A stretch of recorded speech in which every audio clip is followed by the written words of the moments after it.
Well, hello traders and investors. My name is Roger Scott. Today is December 29th. It's literally 2 days before New Year's.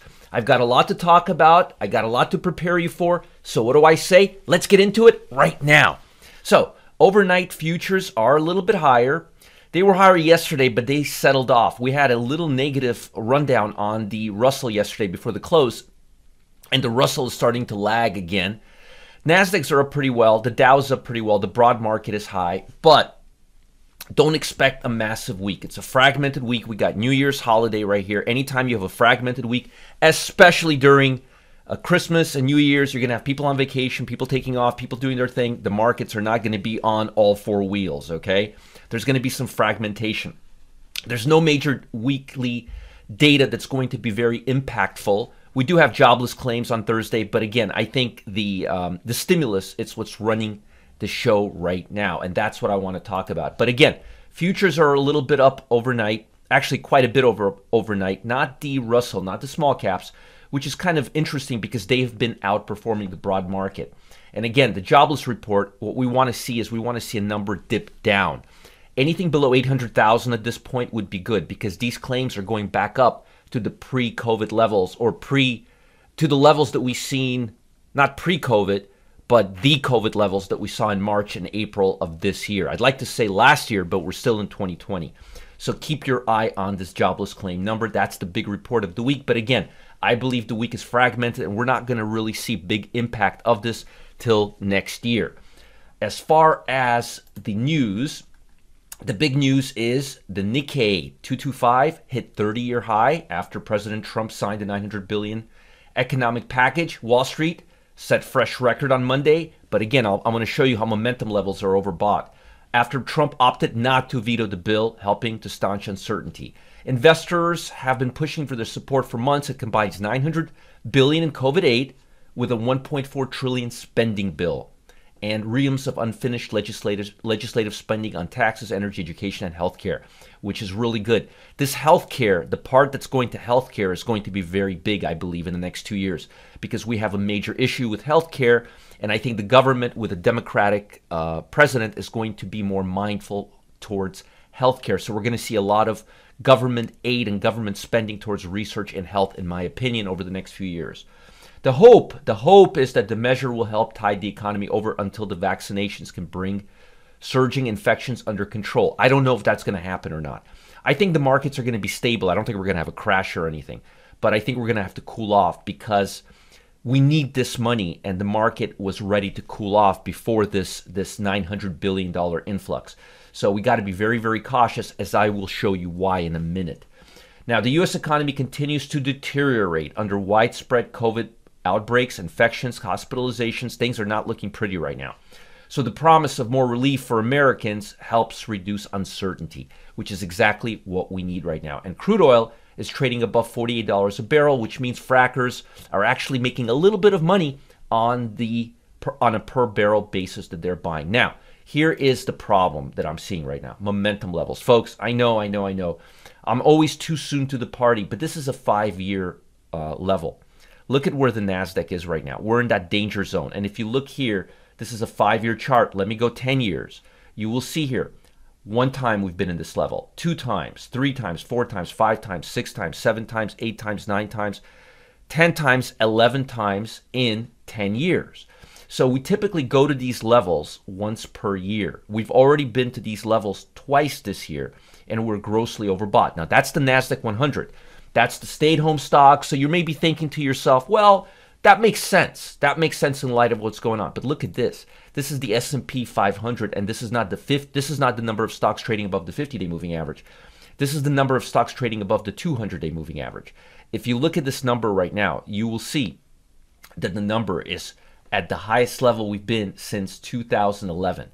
That's like the highest level we've seen in 9 years right here. That's not something laughable, okay? And if you look at price action, you will see, I'll just show you the Nasdaq, but it's the same. We're having massive divergence between price action right here and the RSI, and eventually it's going to come and bite us. So am I saying you shouldn't take long trades? No. What I'm saying is you got to be extra careful And because the NASDAQ 100 is still making all-time highs, but the top stocks in the NASDAQ, like NVIDIA and Apple and Facebook, they have been fairly stagnant all the way back since September. So now let me show you what's leading. Right now, money is flowing into global economy, emerging markets, folks. Look at South Korea, for example. Look at that. EWY, that's the strongest global market right now, South Korea, okay? So South Pacific, Asia, China. Look at China consumer. This is the strongest ETF right now that's consumer-based, CHIQ. This is where the strength is right now. GX, China Consumer ETF, CHIQ. That's where the strength is right now. And how about EWY, South Korea? I want to show you something here. If I could, I can't pull it up right now. I usually have an Excel spreadsheet and it covers tons of ETFs, and these are all the way to the upper part. There's one more, this UBOT, this Robotics Artificial Intelligence, which I really like, UBOT, CHIQ, the China Consumer, and EWY. But I like these three assets right now. This is a U.S. asset, I believe. Let me look at the constituents. It's got a lot of other stuff in it. That's interesting. Let's see here. Let's see here. No, it's not giving it to us. But again, let's see if we can get this one here. Bots profile. Let's see. Constituents. NVIDIA, ISRG, Brooks Automation. Yeah, these are really good stocks to have right now. So again, if I was a betting man, I would be looking at emerging markets, Asian markets. I would start looking outside of U.S. because the first quarter of a new year, when a president takes over, tends to do really well for emerging markets. So EWY, CHIQ, BOTZ, and also VWO. Let me show you this right now.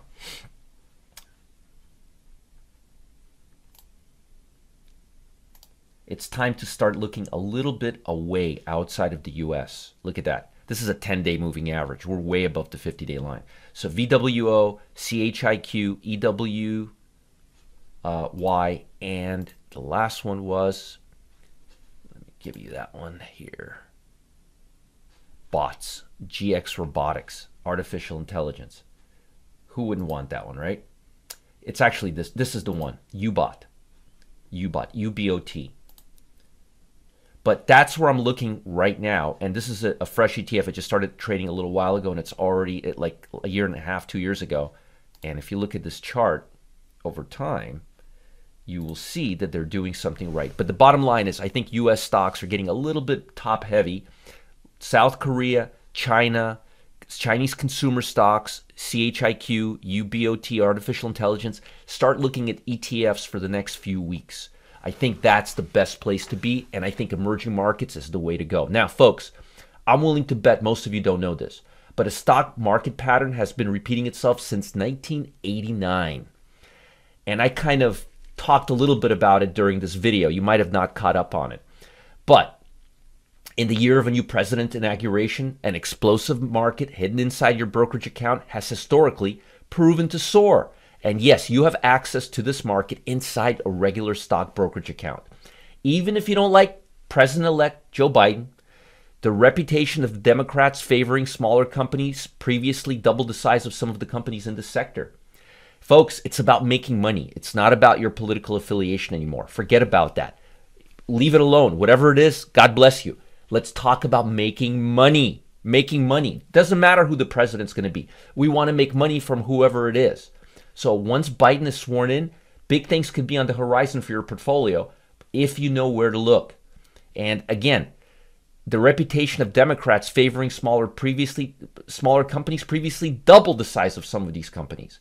So there's some real strong upside potential. So again, once Biden is sworn in, things can really go off the rails in a big way, in a positive way.